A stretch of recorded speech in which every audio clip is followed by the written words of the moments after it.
All right, everybody. Our first bonus episode of the 2025 NFL season, fresh off the field in Florham Park after the Giants and the Jets clashed on day one of a back-to-back session of joint practices. They'll go to East Rutherford on Wednesday. I'll be out there as well.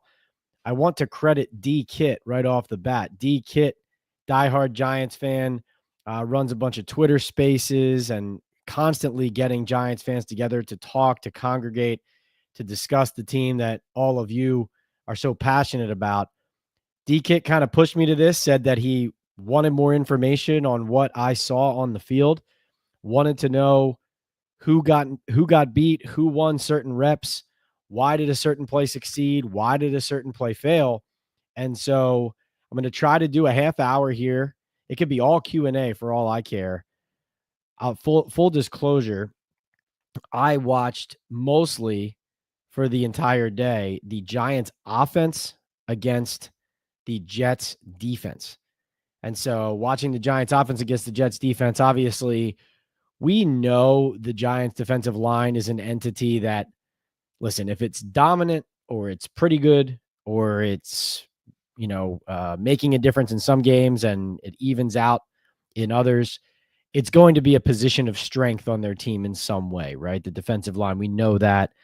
And it did bear out that on the other field, the opposite field from the one I was standing closer to, that Dexter Lawrence, Brian Burns, and Abdul Carter, Brian Burns in particular, were really getting after Justin Fields and the Jets to the point where even if the Jets made a couple plays, it really was negated in the eyes of people watching that field and watching those series, because although Fields completed several passes in a row to start the team drills, the Giants defense held its own, was down Drew Phillips, who did not practice. Several Giants players did not practice. We can talk about that as well. But what I want to get to you guys is, first of all, answers to all your questions about what I saw. And then also, I can go play by play with all of you about what I saw on the field from Russell Wilson, Jackson Dart, the Giants offensive line. The bottom line, the headline for it, if you want to put it on the Giants offense and say, okay, summarize exactly what happened today. The Giants offense had a scary bad day until the last period, when they had a red zone period and suddenly Russell Wilson and the first team offense were able to make some plays and score 3 touchdowns on 3 straight plays, with a touchdown pass to Theo Johnson, a handoff to Devin Singletary, where Russell Wilson did a good job of, misdirecting the defense and making it look like he had the ball, and Singletary scampered out to the left to score, and then a touchdown pass on to Darius Slayton going across the middle of the end zone. And so that was the good news. Theo Johnson had a strong day. Devin Singletary had a strong day. The bad news is the offense, especially the first team offense, especially the first team offensive line, really struggled. And this was against a Jets defensive line that was down both Quinnen Williams and Jermaine Johnson.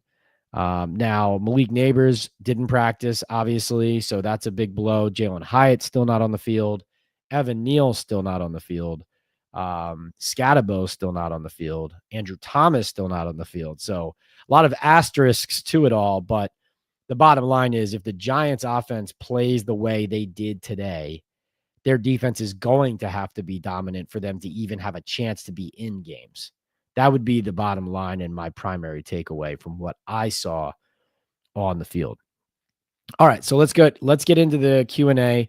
Like I said, I can go play by play with you guys, but I'll go through the queue, answer your questions, and then try to get into what I saw on the field as we can review day one and preview day two.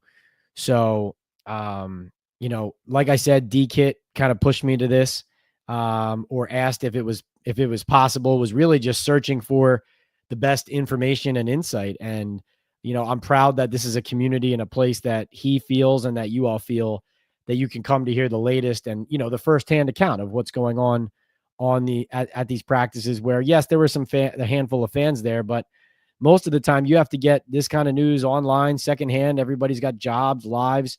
So that's what I'm here for. I'm here to be a conduit for all of you. This is, of course, brought to you by my bookie, Boom Chaga Mushroom Super Drink, Hooks, Rubs, and Spices, and Salaretta for Men. Please, you can see the sponsor codes scrolling at the bottom of your screen right now. Those discount codes. It's Leonard, my last name, at my bookie. It's Talking Ball 25 for boomchaga.com. And it's Talking Ball at Hooks, Rubs, and Spices. That's at Hooks. That's hooksrub.com. Please support our sponsors. That's what makes this podcast and these live chats go. So very grateful to our sponsors' support and grateful to you guys for being here. All right. G-Men says, Pat, thanks for doing this. How did Cordell Flott move around in today's practice? Did a little bit of work. I don't know if I don't believe he handled a full workload. Looked to me from my vantage point like Deonte Banks was still taking the majority of snaps over there. I did see Art Green step in for some first team reps at corner at one point as well. He was Art Green he is back from paternity leave, and he is essentially their fifth corner and a key special teamer. So he got some significant work at corner in this practice as well. So that's an interesting thing to keep watching. Had a strong spring and early summer. Hey, Barb, great to see you. Iconic, great to see you as well. He says, what's up, Pat? How are we looking? Up and down. Got good work in, but a little bit of ways to go. Pedroza Auto Repair says, let's go, Big Blue. Ken, what's going on? Peterstown says, hey, Pat, any news on signing a wide receiver yet? Keenan Allen is now off the board. No news yet. No news yet on that front. I do believe it's a concern right now for me. Obviously, it was good that Darius Slayton was back on the field, but concerning that, and Bo Collins was back doing work as well. But, Malik Neighbors still not out there. Wan'Dale Robinson continues to have, a camp that leaves a lot to be desired, I would say. Theo Johnson had a strong day, encouraging day for the tight ends.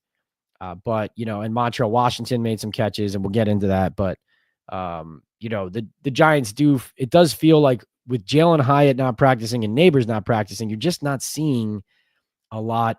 You're not seeing enough reps for some of these players who you're hoping are going to be major contributors. So, Peterstown, I think as we go deeper into August and closer to cut day, and as I continue to mention Gabe Davis as a potential target, you do also have the San Francisco 49ers, a team that has a lot of receiver injuries right now that's in that market that Davis has talked to. So that's another team you're competing with at the moment if you're the Giants in the receiver market. So something to remember there. But no news yet. PM says, what is your floor/ceiling comp for Jackson Dart? Well, PM, I would tell you this, and I did this reporting in the pre-draft process, but there were some people who scouted Jackson Dart teams who felt like he was a good player who, in the end, when all was said and done, was going to be a solid career backup, like with starting upside as a backup who, steps in certain weeks when the team needs it. And then there were teams like the Giants, the Browns, and in that cluster of teams that were hunting him on draft day in the back of the first, early second, who felt like he was more than that he had the, moxie, game day, when the lights come on, so does he, that he played in the SEC, played in big games, has a good arm to get the ball down the field, toughness, running ability, mobility, pocket presence, which is definitely something you see from him. So, what is the ceiling? You're asking me, I guess, for names. I think Dart is the one who mentioned Jalen Hurts as a guy who he feels like is a quarterback that he would love to compare himself to, like body type. There's some similarities there. Height, weight, versatility, the ability to use your legs as well as your arm. So more of a passer coming out of college, or I guess I think Dart more respected as a passer in some circles than maybe Hurts was. But, obviously, look at what Jalen Hurts has done with his career. That is, a great quarterback for him to be like if he can get there.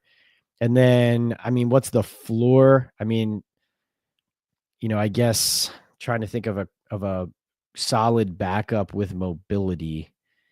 I don't know. That's a tough one on the floor. But I would go anywhere from, a Jalen Hurts ceiling to a solid career backup floor. Like he has a lot of good qualities. I mean, this does not look like a player who is unable to handle this, if that makes sense. Like I think his floor is high. At least that's how I feel. Joey B, what's going on? Joey B says, who got the most what's up, boys? Who got the most reps today at quarterback with the ones? Well, here's what I would say. I wrote going into this, and we spoke on our live chat last night about hoping that, or, being intrigued about the possibility of maybe Jackson Dart starting to get some first team reps. I'm still waiting on Dart to be, making this a serious competition and for more signs to show that they are seriously considering him, maybe even for like a week 1 start. We're still not seeing that. Here's what I would say, Joey B. Almost all the snaps were either Russell Wilson or Jackson Dart with the offense, both the first team and the reserves. Jameis Winston and Tommy DeVito each got 4 snaps apiece. I repeat, 4 snaps apiece.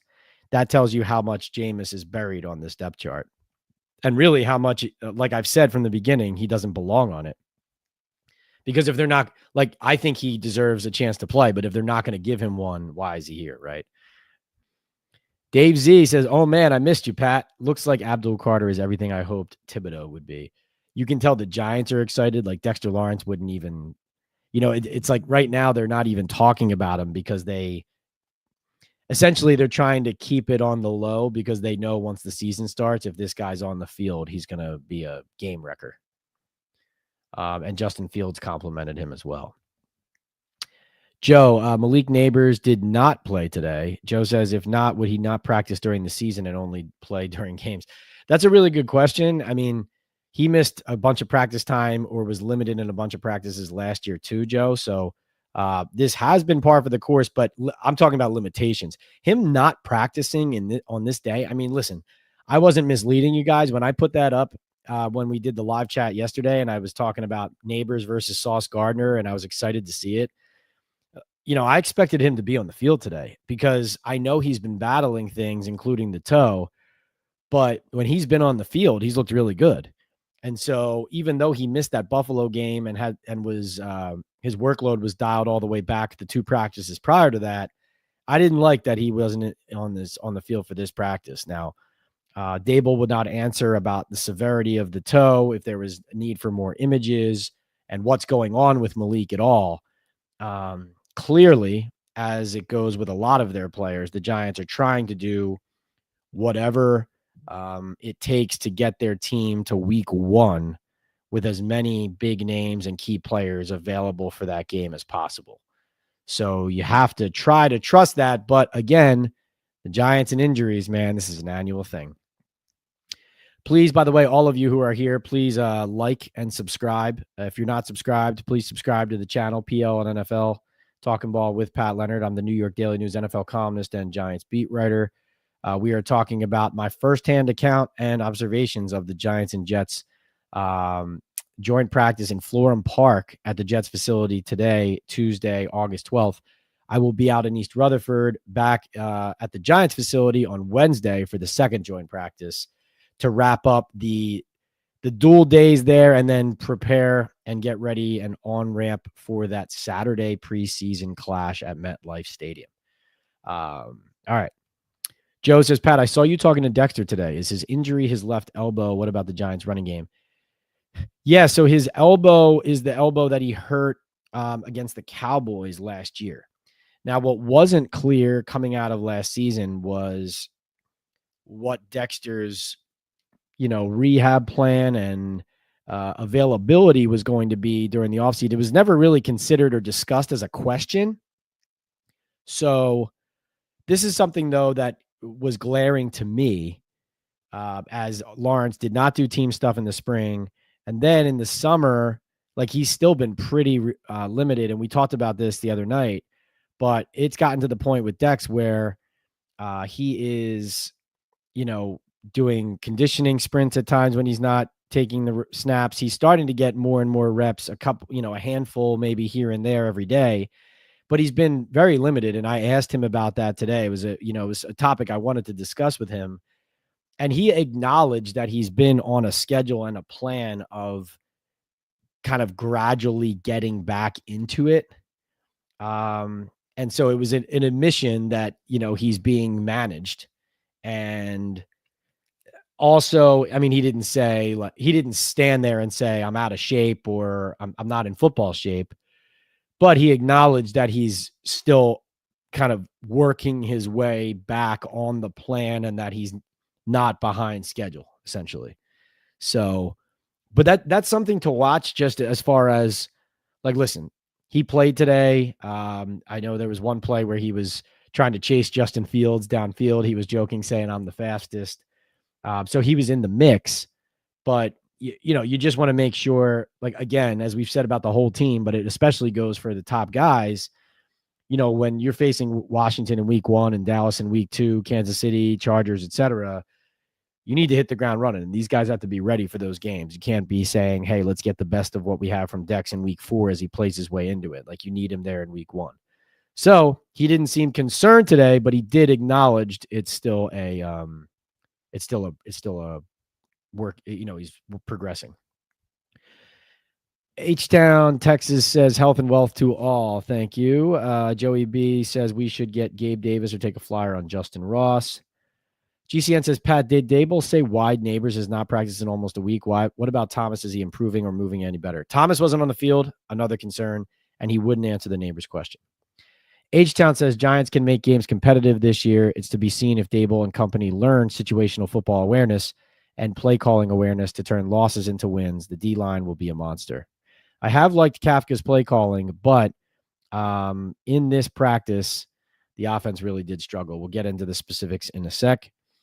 Sleazy says, who struggled versus the Jets D-line today? Which lineman? All right, thanks for bringing this up.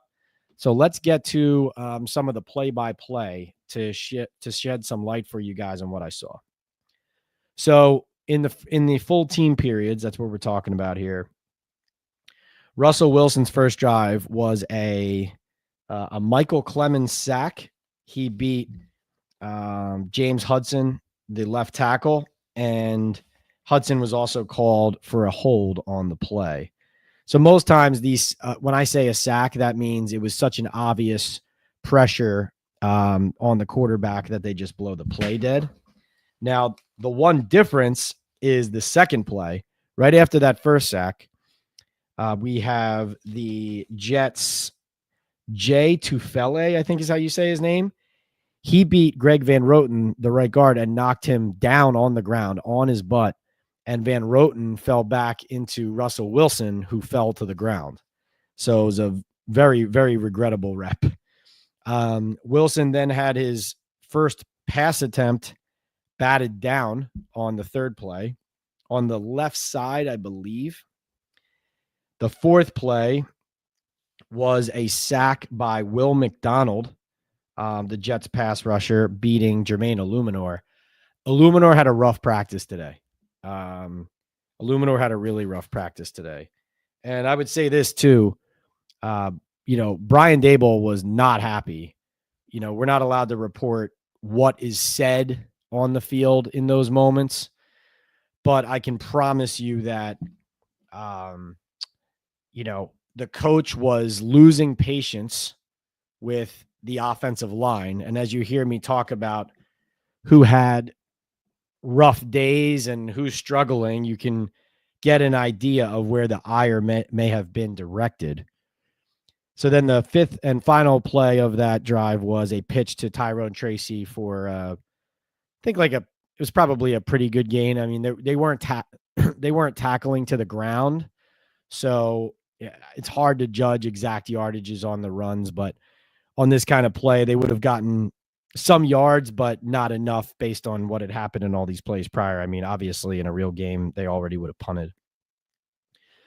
So Jackson Dart's first drive. Dart's first drive was a false start, I believe, by Chris Manhertz, the tight end. Dante Miller got stood up on a run play that went nowhere. Then there was a pass to Zach Pascal that was incomplete. A Dart scramble on a play that looked like there was a hold that was maybe discussed, but a flag that didn't land on the ground. And then Dart made at this point as well, the Jets early on were completing passes on the other field against the Giants defense, and there was a JETS chant going up. And so the Giants really had a rough start. But then Dart made the first meaningful play for the offense. There was a blitz from his right side, and he made a nice throw over to Amir Smith-Marset for a nice gain. So that was a good completion. Jameis Winston's first drive, like I said, Winston and DeVito only took 4 plays apiece. So Jameis threw a couple screens to Jonathan out. What is this guy's name again? I'm sorry, I hate doing that. What is it? Jonathan Ward. I was going to say Jonathan Alexander. It's Jonathan Ward, the running back. So Russell Wilson's second drive. And by the way, I'm going through this like this because I felt like this is what a lot of people wanted to hear, was exactly kind of what I saw. And I think the play-by-play helps you get an idea of how the line looked and how the team looked. But if you have a comment or question that you want answered, like I said, super chats and super stickers get you to the top of the queue. I'm not going to do my typical hour and a half here today. I mean, we're already getting closer to the half hour I said I was going to do. So I might wrap up at a half hour. I might wrap up at 40 minutes, 45, something like that. But I'm not probably going to get through the entire queue tonight of questions. So if it looks like we're running short on time and you don't think I'm going to, a super chat would be the best way to get to me. All right. So Russell Wilson's second drive was a play action pass to Bo Collins for a short gain. Then a Tyrone Tracy run. And this play, it actually looked like the Jets were pointing like they had recovered a fumble on the bottom of the pile at the end of the run. There was no obvious indication from the officials that there had been a turnover. It's the kind of play, though, that even if there was, they just give the ball back to the offense for another rep because it wasn't like full team on full team. So, I know Tracy, it wasn't a fumble in the game, but in the preseason opener, Buffalo ripped the ball out just after his knee hit the ground in that first drive. And now this is another play where the Jets were kind of pointing, saying that the ball might have come out. So whether he did or it didn't, the ball security obviously has to be better. Devin Singletary then had a good run.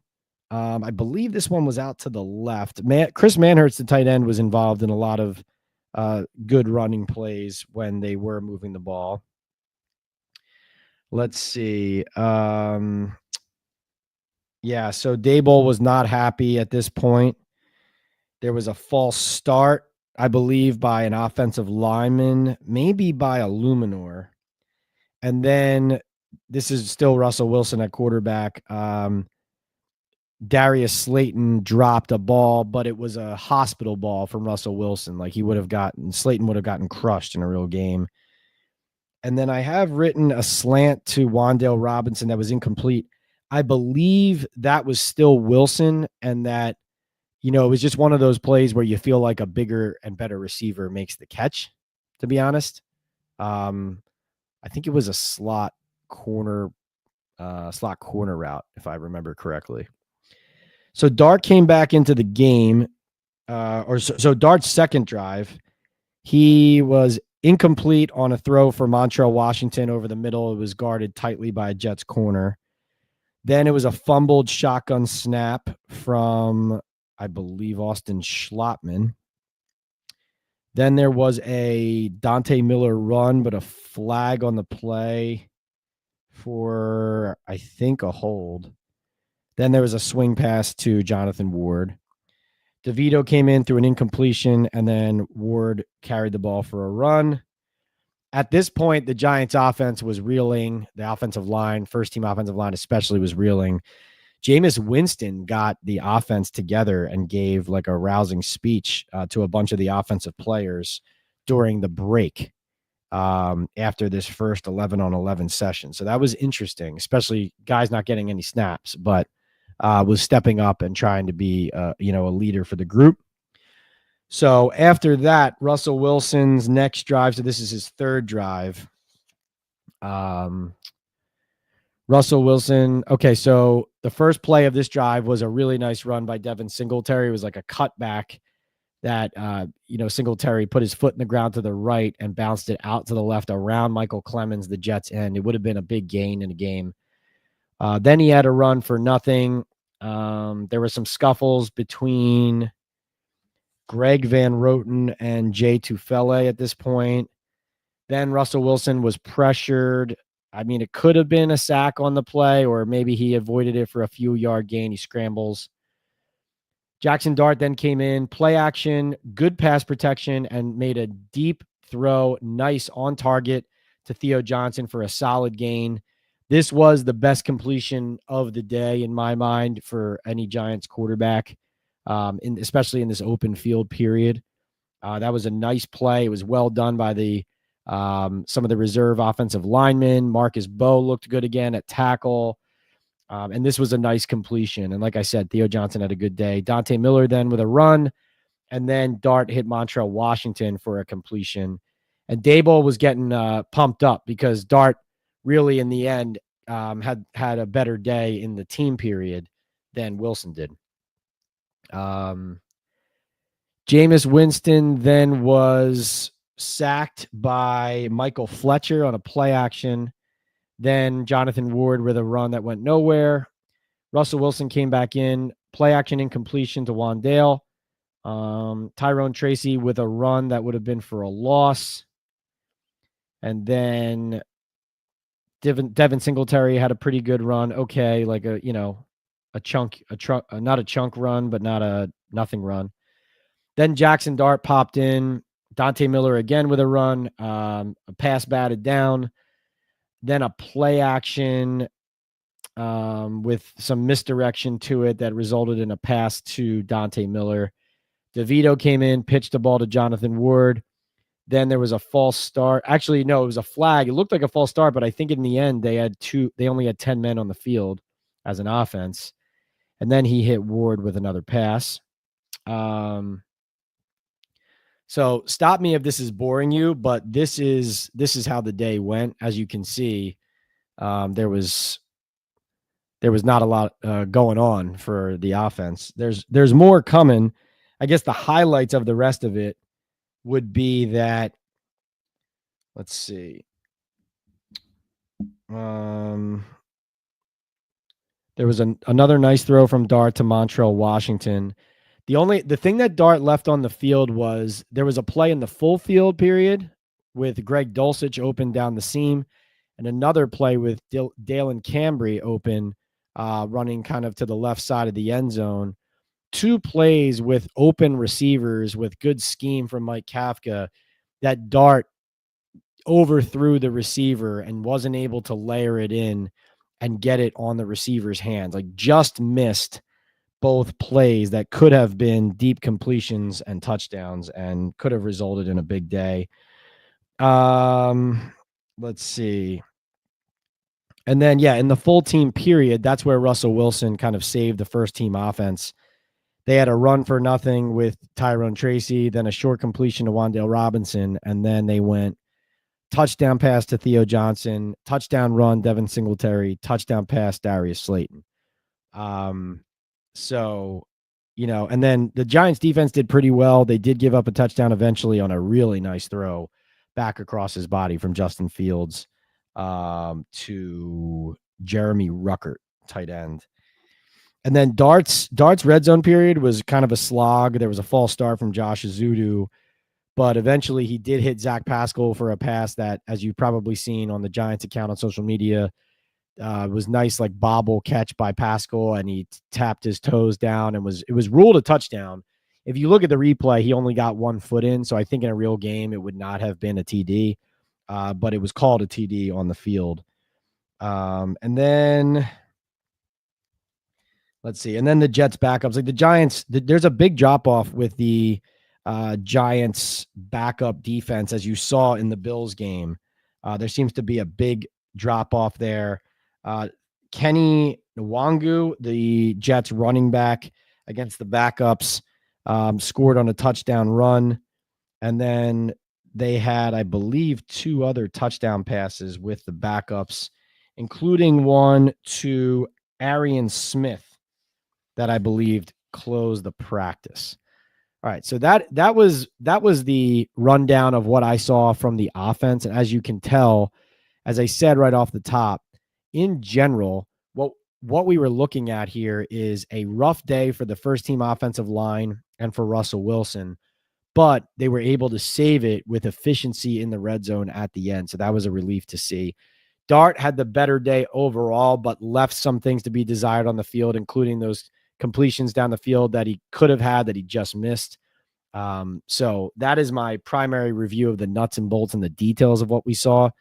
Now, who did not practice in this game or on this day against the Jets? So here's the rundown of the Giants injured and out from this practice. We had,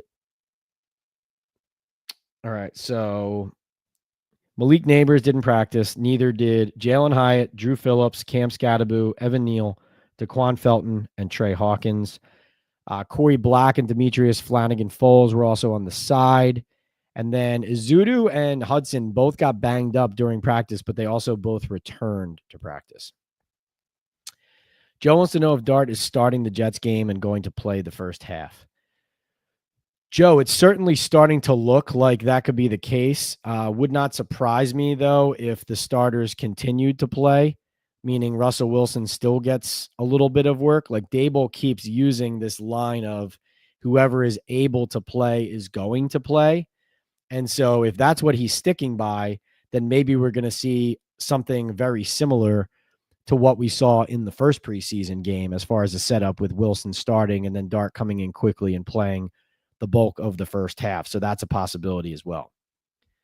Barb says, I like Fedone, want to see him get some time in Saturday's game. You will definitely see him in that game. He's got range for sure.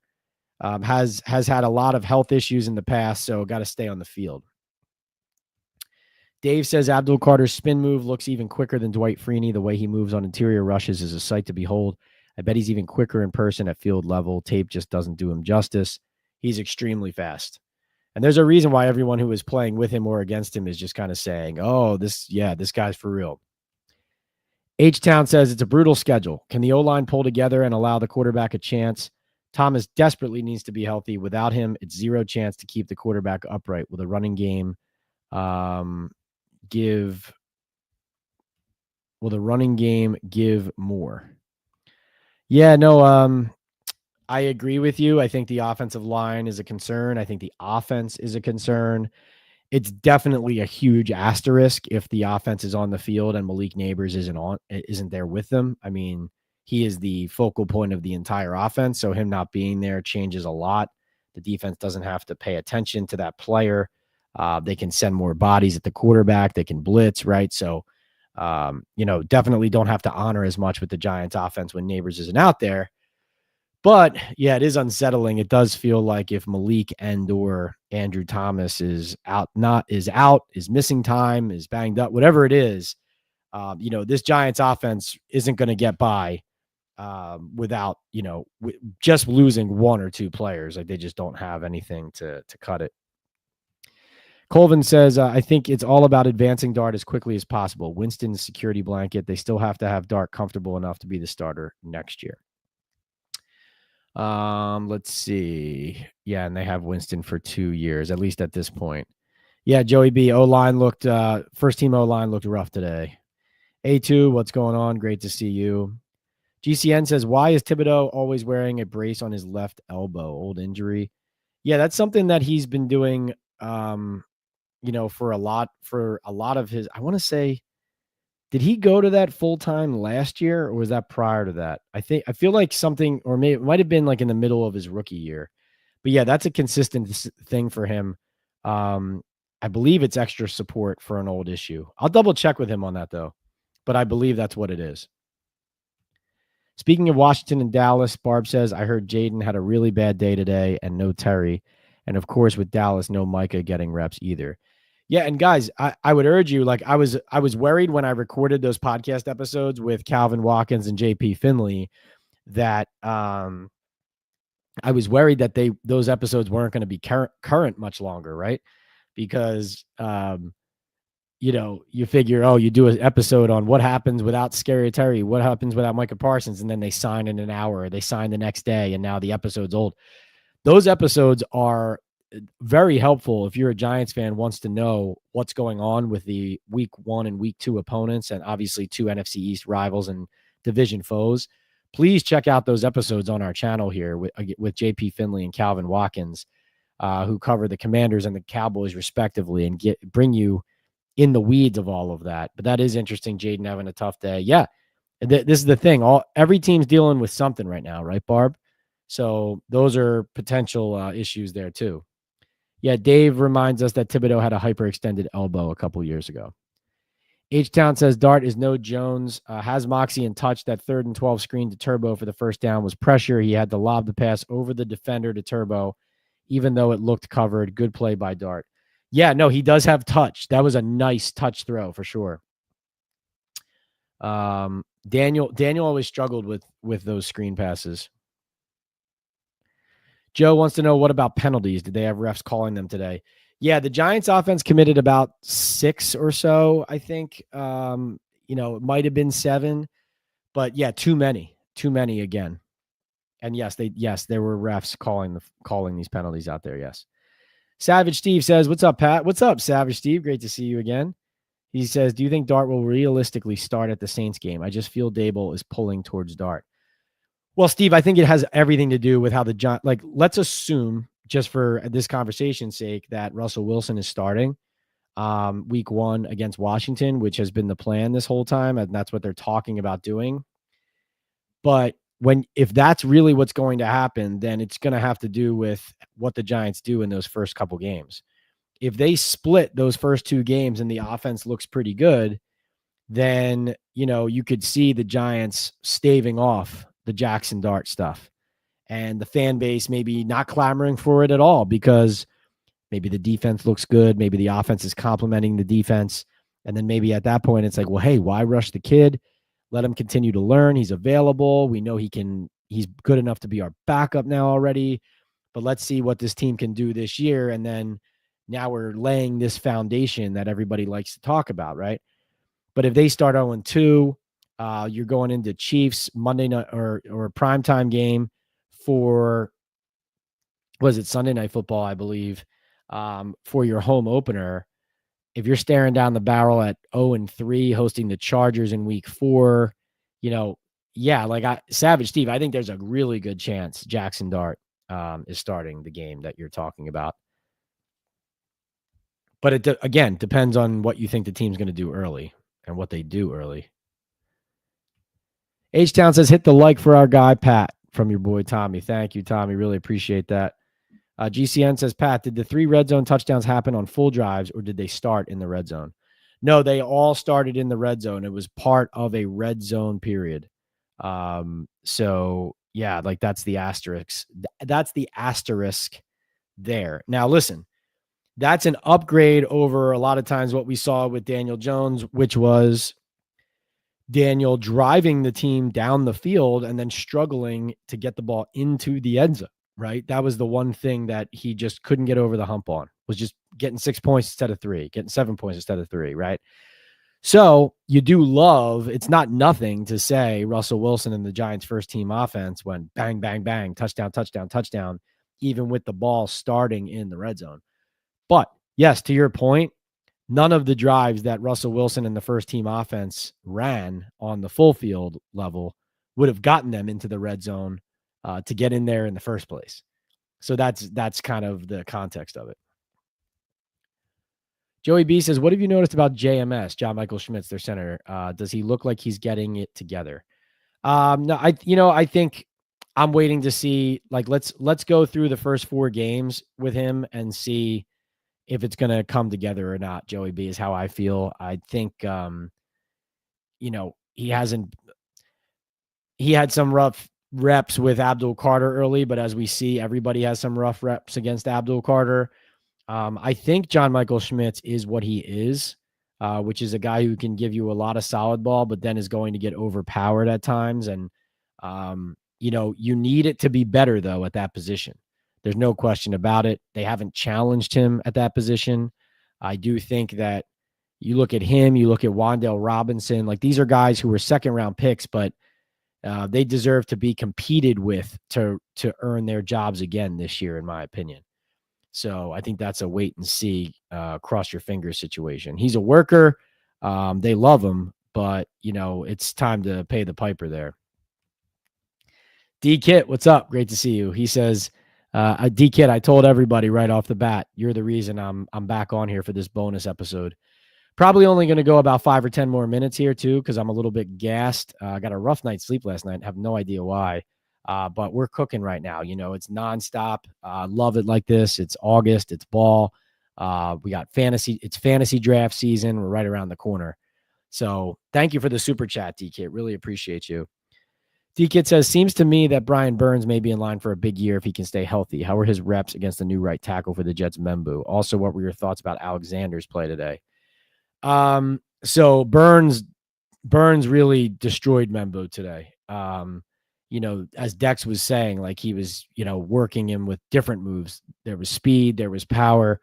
Burns was the star of the show for the Giants pass rush that ended up getting after Justin Fields there, after Fields had a little bit of early success completing some passes against them. I think he was 5 for his first 5. Alexander, nothing stood out from, today from my understanding. I'm going to have some more conversations with people who were watching every, from the Giants side, who were watching every single snap of the defense. D-Kid, I was watching mostly the offense against the Jets defense today, because, like, really the way I feel about it is the defense is going to be somewhere in a certain range, a predictable range, I think. Like anywhere from, slightly below average to slightly above average is probably what I expect there. But the offense is the one that really needs to dramatically improve. And so that was where I was watching closest. No one who was over there watching every single rep, including Antoine from the Daily News, who was on here yesterday. No one was pointing out that Alexander stood out, D-Kit. My vantage point, I can tell you I've been watching him every single day. Still need him to make more plays. And, he needs to make more plays even just against the reserves in order to move up the depth chart and become the guy that they think he is and is going to be for them this season. It's interesting. I would say this about him too, D-Kit. Darius Alexander, the 3rd round pick out of Toledo, he seems to, anytime you watch them doing one-on-one reps, like just D lineman versus one O lineman, when they do the one-on-ones and individual battles early, he seems to do pretty well on those in general. But then once it's the 11 on 11 and it's full team and you're running that way, he doesn't get in the backfield enough, if at all, from what I see. But I have to be honest, D-Kid, I did not see every single rep of his in this practice, so I can't tell you exactly, but nobody dropped his name on what stood out. There were some former players there who were watching that field who I was talking to, and the one name that they brought up was Abdul Carter standing out. As far as somebody they didn't know, right? Like not a known entity to them that stood out. So Abdul Carter was the guy. The rookie obviously continues to stand out. But yeah, Burns could be in for a big year. I mean, he better be, like this is a guy who flies under the radar as far as criticism or a spotlight, but 8.5 sacks last year, but they, traded for him and paid him a lot of money. And, for what they're paying him on this roster and what his standing is on this team. Now Burns, a good guy, plays through a lot. I like him a lot, but he's a great example of, he looks the part. He looks good out there. He even beats his man. It feels like a fair amount, but you need him to finish, right? Finish these plays, get the sacks, strip the ball, let's turn the ball over. And that's a big part of that too. So yeah, no, I mean, he is a big guy, long arms, twitchy, fast, menacing. So, he's everything you want in a prototypical, like, rush the passer, pass rusher. The one thing I'm continuing to watch with them is their run defense, because I think their run defense was okay today, but they let some solid gains get free. Like Dexter Lawrence was asked to agree if they had a strong day, and he didn't exactly jump on that. I think he felt like there was room to clean it up. And really, Burns, Thibodeau, Carter, these are all guys who, teams are going to test in the running game first, right? Because everybody knows that they don't want to be in 3rd and 8 and dropping back to pass against the 4 linemen that the Giants have, right? So they're going to try to stay out of those downs and distances. And so Burns is a good example, along with Carter and these guys, of, like, you got to stop the run first. Where is Golston? Golston was back at practice today, which was good. He hasn't been doing a lot. He's been off to the side, so he was back at practice. So that was encouraging. He just got back into the fold recently. He did get some first team work. Haven't seen a ton of splashes. But D-Kit, I'll be honest with you, like I did say this right off the bat, but I really watched the offense closely today. But like I said, Carter was the person who jumped out to everybody. Franklin says, check my other message. Glad to be back on alive. Great to have you, Franklin. Franklin says, what's up, Pat? Saw a report about the Giants making a trade for a corner if Banks continues to struggle. Any truth there, or a trade for a run-stopping defensive tackle? Those are both needs on their roster. I'm not sure if they agree that the run-stopping defensive tackle is a need. I do think it's still a need. And as far as the corner position, they just showed me that they didn't trust him by playing him that full first half against Buffalo, is what that looked like to me. So, yeah, I mean, they have a lot of needs. Receiver, corner would be great reinforcement. Run-stopping defensive tackle would be great reinforcement. A lot of concerns. Joe says, Pat, overall, who was the better team? I think the Jets, based on, the Jets offense had some success early before it got reined in and the Giants defense had their way, compared to the Giants offense over there, where they, really struggled most of the day. But then again, the Giants first team offense really cooked at the end. So there were some wins and some losses on both sides. I know that it is encouraging that, even though we know the Giants pass rush is supposed to be a strength of the team, it was encouraging that they were able to do what they did against a Jets offensive line that has a lot of investment in it and is a pretty solid unit. Yes, the offense was mostly terrible today. Joe says, Pat, seems like the Giants would have lost 28-9 if this was a real game. That's what it feels like. If it was a real game with Wilson at quarterback, yeah. Ben says, why is Daboll's preseason philosophy potentially doing a 180 in 1 year? Because his job's on the line and he knows it. I mean, listen, they're not tackling to the ground with the Jets. The Jets have tackled to the ground a couple days or a few days. Giants have not done that. The Giants are giving a lot of guys days off, things like that. But as far as playing the starters, it's really just about, he hasn't been doing it the last couple of years, and the team has been completely flat and not ready to play in the first game of the season the last 2 years. So H-Town says, does Banks fall down the depth chart if he doesn't show improvement this year? Have to figure out something to make the defensive unit a real threat that D-line will not be the problem. Yeah, I mean, well, listen, first of all, the D-line needs to prove that it can stop the run. So they have not proven that they can stop the run. As much as they look like a ferocious pass rushing unit, they need to stop the run. They didn't do it last year. The D-line coach tried to blame the secondary for poor tackling. The defensive line wasn't good enough against the run last year. They need to stop the run.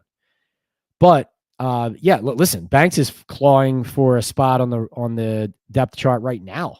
I mean, he's obviously a part of the team, but like the the effort concerns last year on top of the struggles getting his head turned around, things like that. Like, these are all very concerning developments, right? If it doesn't improve. Let's see. Looks like we got another super chat. You guys are rolling them in. Thank you so much. Elias says, "Hey Pat, 2 questions. 1, is there a world where Marcus Bowe plays his way to swing tackle 1 above Hudson? And 2, do you see McFadden ascending this season?" I do think, based on Marcus Bowe's performance, that there is a chance that the Giants now start checking out, is he a better option at left tackle than Hudson? It might be one of those things where, like, if Hudson is banged up a little bit, they give him a breather in a practice or two, and they let Bowe see how he does. I mean, they did work him at both right and left tackle in the game against the Bills, I believe. So, yes, I do think there is a world where he is that guy. And, is there a world where, hypothetically, if Thomas isn't ready for week 1, it's Marcus Bowe at left tackle and not James Hudson? I don't know about that, but listen, if it's a meritocracy and he outplays him, he outplays him. Do I see McFadden ascending? He's definitely having a strong camp, and he was ready to play in that preseason opener, huh? What a hit on that first drive. Let's see. GCN says, Pat, Chris Sims thinks Dart should start. He said it on 2 shows and then on the Cowherd show today. Keep saying Wilson is done. Dart, if he is really good, he should easily beat out Wilson. Yeah, no, I don't disagree with that. I am not a Russell Wilson enthusiast. I'm sure you can tell that, but yeah, well, listen, Dart was not pushing Russell Wilson in camp for the job prior to the other day or prior to late last week. And then in the game, he, in a lot of ways, he looked the part. So now things are stepping up. It's starting to ramp up. Dart clearly is more comfortable. So now we're at the point where it's like, okay, is this really a thing? That's why I'm continuing to monitor, and I'm interested to see if they start giving him first team reps and splitting them with Wilson. A2 says, in my opinion, only a Wilson injury will make Daboll start Dart. No reason to rush the kid. H-Town likes that Dex, Burns, and Thibodeau Carter are finally something the Giants have for teams to deal with. All right, so ocean sounds or thunderstorms to sleep better. Got it. Thank you, guys. Chris Peace, what's up? Chris says, thanks for going live tonight. You got it, Chris. Thank you for being here. AJ wants to know, I wonder if Abdul Carter will play in sub packages to sub McFadden or Okereke, or is he a full-time 3-4 outside linebacker now? So they're going to move him all around. They have at times thrown him at off-ball linebacker in pass coverage on a running back, blitzing from that position. So I think you're going to see anything and everything with AJ, with Abdul Carter, AJ. I think it's all on the table for him. And even Justin Fields pointed out today, he's like, you can see them even moving him to off-ball on the second level sometimes. Joe says Pat was making more than TJ Watt until Watt received his new contract. Yeah, exactly. Rolling in it. H-Town says, keep hitting the like button, everyone. Doesn't cost a thing. Thank you. Brett, what's going on? McFadden is a beast, no doubt. Mike is a great dude, too. GCN says, Pat, that ticker is a good idea. Tell that Hooks Rub guy to have a taste test at the Jets game in the parking lot and sell merch. Yeah, that's a great idea. Great reminder by you, too, for me to remind you guys about our sponsors. It's Boom Chaga Mushroom Super Drink with both the extract that you can pour in coffee, tea, or water, or the cold teas right now, Sweet Dreams, Rise and Shine, Midday Boost. Chaga mushroom can lower cholesterol, reduce inflammation, and improve immune and heart health with its beta-glucans and antioxidants. Fuel your body with nature's best and feel the difference at boomchaga.com. The code is TalkinBall25. Also at MyBookie, where there are unique features for betting like the money bag, partner picks, daily bet boosts. And this is wherever you live, you can bet on MyBookie. This is not just about tri-state area, New Jersey. Wherever you live, we have a lot of people who watch this channel who subscribe from all over the country, from internationally even, Wherever you are at, MyBookie is the place to bet on whatever it is, MLB, NFL, NBA, WWE, and UFC in particular. Great place for that, as well as the casino. Go to mybookie.ag, use the code Leonard. You're going to get a 50% deposit bonus, redeemable all the way up to $1,000 in bonus funds. And get started today. We will have our Pat's Picks. We'll have a special MyBookie sponsored gambling episode leading into the season. Really excited for all of that. It's mybookie.ag. The promo code is Leonard.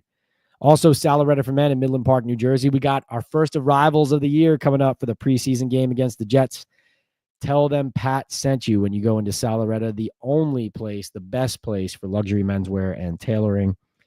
Hooks, Rubs, and Spices, last but not least, brought to you, owned and operated by Jared, diehard Giants fan, originally from Houston. Whether you're home gating or hosting the Giants crew in the lot, Hooks, Rubs, and Spices gives your grill serious flavor with their bold seasoning lineup. All natural, no junk, big Texas barbecue flavor to keep fans coming back for seconds. The code, as you see on the screen, is Talkin' Ball. It's a 15% discount on the site. He has great merch, too. Hooks has great merch. Find the full lineup and some tailgate recipes on hooksrub.com. Hit up at hooksrub on TikTok, Instagram, and YouTube to subscribe, activate your pregame playlist, and join the flavor family. Hooks, Rubs, and Spices, we smoke meat. So please support our sponsors, guys. Really appreciate you. All right, down the home stretch here, we got H-Town says, what's your estimated guess on Russ losing the job to Dart? Brutal schedule. I think the first 3 to 4 weeks, if it doesn't happen in that time frame, I'll be surprised. Joe says, Pat, sounds like the Giants need to play their first offense the first half of the Jets game. They need to see if the offense is any good. And also, they need to figure out what the heck is going on with Neighbors, and they need to make sure that their best players are on the field. Socrates says they need to mic up Jameis every game and practices and just give him a segment on the Giants site. He's really entertaining. Be interesting, though, because there really isn't a place for him. It doesn't feel like they trust him as far as a player. But you guys are absolutely great. And I want to, D-Kid, I want to thank you as well for pushing me to do this. If anybody was late to the chat, if D-Kid, if you popped in late, anybody, please go back and watch the rewind because I went play by play with the Giants offense and some of the Giants defense as well. But it's a play by play breakdown of what all the Giants quarterbacks did all afternoon in team drills and how the offense looked, how they struggled, who struggled, Daboll getting upset. What was he upset at? Excitement about Dart, though, from the coach at the same time. So this is all stuff that is in here that you can find, that you can go back and watch if you missed it. But I'm really grateful to you guys for joining me. We did a quick hour here on Talking Ball Live with Pat Leonard bonus episode here on Tuesday, August 12th. If you guys are, dying for more info coming out of the second practice as well, maybe we'll do another bonus episode. Maybe we'll move Thursdays up to Wednesday. You never know. Whatever you guys demand, whatever you guys want, I'm here for it. But I want to thank you guys, especially the people, the super chatters. We had D-Kit setting the example a couple times. We had Franklin jump in. We had Elias jump in. And I'm just so grateful to all of you guys for supporting me, for supporting our sponsors, for supporting this chat.